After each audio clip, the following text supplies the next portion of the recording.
It had been 3 long years since Bobby the bear had last seen his caretaker Andrew. Bobby had been rescued as a cub and taken to the local reserve, where Andrew had cared for him ever since. But one day, Andrew suddenly disappeared. Bobby did not understand what had happened, and he missed Andrew terribly. Over 3 years passed before Bobby and Andrew saw each other again. Would Bobby still recognize him? Pay close attention to what Bobby the bear does. Andrew had always been a kind and considerate caregiver, making sure Bobby had everything he needed to grow and develop. He played with Bobby for hours, fed him out of his hand, and even went for walks with him on the reservation.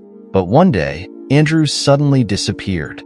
Bobby was completely upset, clearly wanted nothing more to do with the other caretakers on the reserve. He spent his days waiting and hoping that his caretaker would return. But as the days, weeks, and months turned into years, he began to lose hope. Where had his caretaker Andrew gone? As time passed, it became increasingly clear that Andrew would not be coming back.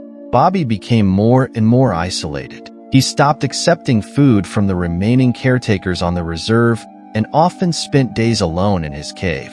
Finally, the director, working with the staff, decided to tie the knot. Bobby could no longer stay here. A bear that won't eat and won't socialize with other bears cannot be healthy. We're going to take action now because this cannot keep going like this. The decision was made to release Bobby back into the wild. A decision that many actually said they wanted to share with Andrew as well. But the management disagreed. A week after the decision was made, Bobby was taken via truck to a remote forest where other bears were known to live. The trick was opened and Bobby was evicted. The caretakers watched with heavy hearts as Bobby disappeared into the thick vegetation of the forest, but also knew it was for the best. The only thing that bothered them was that Andrew didn't know anything about this yet. But maybe the park director had a good reason not to tell Andrew, they thought to themselves. In fact, Andrew had run into financial difficulties. Rising living expenses and the costs involved in caring for his ailing mother had finally become too high to continue paying the rent on his house, a house that stood in the reserve's yard and was owned by the director. Many discussions had been exchanged during the months leading up to his resignation. Andrew obviously wanted to continue living on the reservation so he could stay with his bear friend Bobby, but the director did not want to give in. Andrew was fired due to arrears and was no longer welcome on the area. Now what Bobby had now been released into the wild, and Andrew still knew nothing. He sat defeated with his aunt and uncle on the couch where both he and his mother were now staying. How could I have thrown away my future like this? We can't stay here. In addition, being separated from the reservation, and especially from Bobby, felt like a part of his heart was missing. Andrew reluctantly tried to pick up his life anyway, and within 3 years he had gotten a job as an attendant at a zoo. He was happy to be able to work with animals again, but no elephant, kangaroo, or other bear could fill the hole that Bobby had left. But on one random sunny Monday, that suddenly changed. Andrew had just gotten home from work when the doorbell rang at his house. He now had a home to himself again. His mother was now in a care home where she was completely fine again, and thanks to her encouragement, he too had found the strength to get on with his life again. He needed to forget Bobby and everything else that had to do with that park. Lingering in the past will only bring you misery, Andrew, he convinced himself. But when the doorbell rang and Andrew opened it, he suddenly felt like he saw a ghost from the past standing in front of him. It was an old colleague Andrew had worked with on the reservation. The woman had no work clothes on, which Andrew had to get used to. After all, he had only seen Rachel on the reservation in the past, and a uniform was mandatory there. "Hello, Rachel. How are you? What are you coming here to do?" Andrew asked the clearly emotional woman. Rachel explained that she had also been fired by the director, and that her case was for exactly the same reason as Andrew's dismissal. But that was not the main reason she had come by. "In fact, I have something important to tell you, and it's about Bobby," Rachel said. Rachel explained that Bobby was released not long after Andrew was fired. She told how unhappy the bear became, and that they all agreed that Bobby could not stay there. "But why has no one ever said anything to me about this?" Andrew asked his former colleague. But Rachel explained that they were forbidden by the director from sharing Bobby's situation with Andrew. That nasty man really didn't like you, huh? Rachel said, smiling gently. The director threatened to fire anyone who would even speak out of turn. But now that I've been fired, I can finally tell you what happened. Rachel explained that they had released Bobby not very far from here. The reservation and also Andrew's current home were near the Rocky Mountains, where large groups of bears lived in the wild. And somewhere among all those trees, rivers, and bear families lived his Bobby. Andrew could not believe his ears. He jumped up from his chair and hugged Rachel for maybe 2 minutes. That grudge against that nasty man I've long since let go off. But the fact that I might be able to be Bobby again is incredible. What are we waiting for? We have to go find him, Andrew shouted loudly. The sun was just beginning to rise over the tops of the trees as Andrew and Rachel began their journey. They had prepared everything to perfection that night before. You don't just trek into the Rocky Mountains, of course. All the supplies were in their backpacks, and now they were ready to hit the road.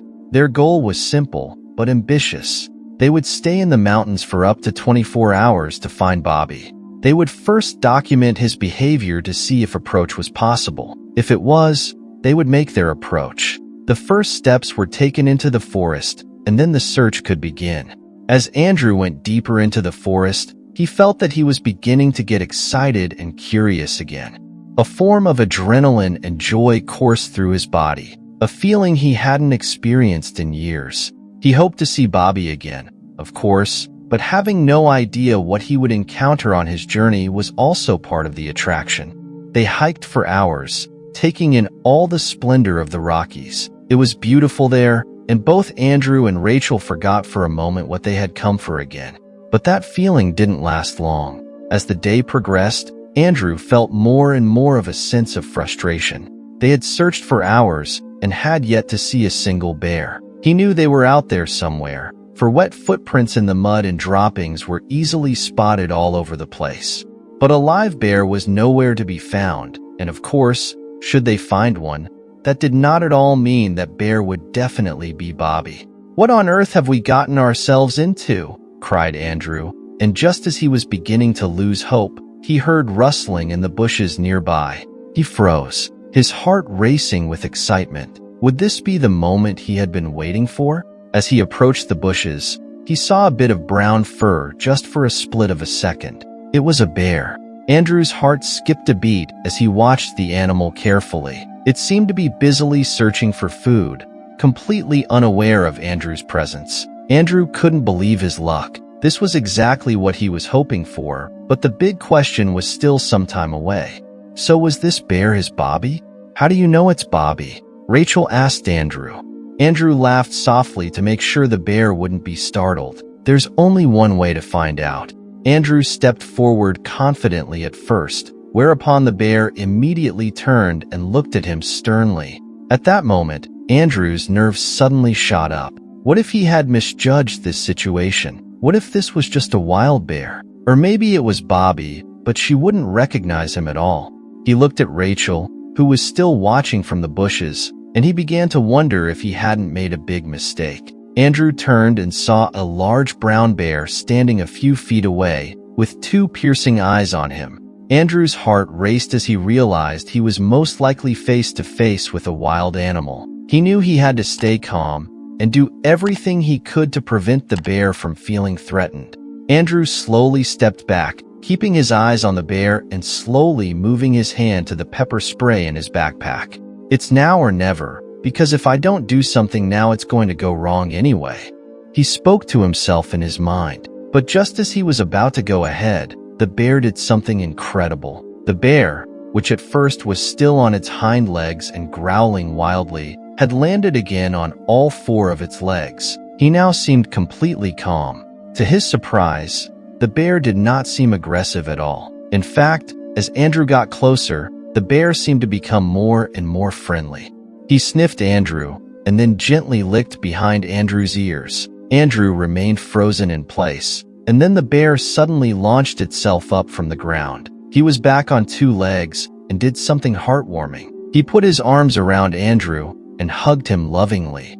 "Bobby," Andrew gently asked the big brown bear, who had obviously grown considerably over the past few years. Bobby replied with an affirmative long and heavy sigh. It was as if he could hear me and therefore understood the situation immediately. I have never experienced anything so pure, Andrew later told his mother. When the hug was finished, Andrew also asked Rachel if she wanted to say hello. The still a little anxious Rachel carefully came out of the bushes and petted the big friendly bear. They spent the whole day together. They played along the river and watched Bobby scratch nectar from trees with his claws. It was great, Andrew exclaimed enthusiastically. Secretly, he was also glad Bobby was away from the reservation. Here, he could really be himself.